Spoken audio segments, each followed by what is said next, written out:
ഇരുമ്പുളിയം പഞ്ചായത്ത് 2024-2025 വാർഷിക പദ്ധതിയിൽ ഉൾപ്പെടുത്തി എസ്.സി. വിദ്യാർത്ഥികൾക്ക് മേശയും കസേരയും വിതരണം ചെയ്തു. പഞ്ചായത്തിലെ പ്രൈമറി സ്കൂളിലെ വിദ്യാർത്ഥികൾക്കാണ് ആനുകൂല്യം നൽകിയത്. പരിപാടികൾ നമ്മൾ വിദ്യാർത്ഥികൾക്ക് വേണ്ടി വെച്ചിട്ടുണ്ട്. ഇത്തരത്തിലുള്ള പദ്ധതികൾ നമ്മൾ HMC എല്ലാം കൂടിയിട്ട് തന്നെയാണ് ഓരോ പ്രൊജക്റ്റുകളും ഇങ്ങനെ ഭാഗത്തേക്ക് 1 ലക്ഷം രൂപ എന്ന് പറയുന്ന പഞ്ചായത്ത് ഒരു വർഷത്തിൽ പഠനത്തിനായിട്ട് 30ഓളം ലക്ഷം രൂപ ഒരു വർഷത്തിൽ മാറ്റിവെക്കുന്നുണ്ട്. ഇനിയും വാർഷികത്തിൽ 3 ലക്ഷം രൂപ വകയിരുത്തിയാണ് വിദ്യാർത്ഥികളുടെ വീടുകൾ മെച്ചപ്പെട്ട പഠന സൗകര്യം ഒരുക്കി കൊടുക്കുക എന്ന ലക്ഷ്യത്തോടെ പദ്ധതി നിർവഹണം നടത്തിയത്.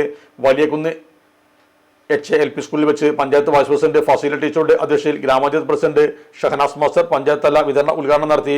പഞ്ചായത്ത് ആരോഗ്യ standing committee chairman N. Muhammad സ്വാഗതം പറഞ്ഞ ചടങ്ങിൽ വികസനകാര്യ ചെയർമാൻ VT അമീർ, ഭരണസമിതി അംഗങ്ങളായ Manappa master, K. Muhammad Ali, KT Umma Kulsu, school PTA president Nasar Irumbaliyam, Naseema teacher, Ambika teacher എന്നിവർ ആശംസകൾ അർപ്പിച്ചു. സ്കൂൾ പ്രധാന അധ്യാപകർ, രക്ഷിതാക്കൾ എന്നിവരും സംബന്ധിച്ചു. Sahara golden diamonds, Kottappadi, Malappuram. Phone 9744 912 916.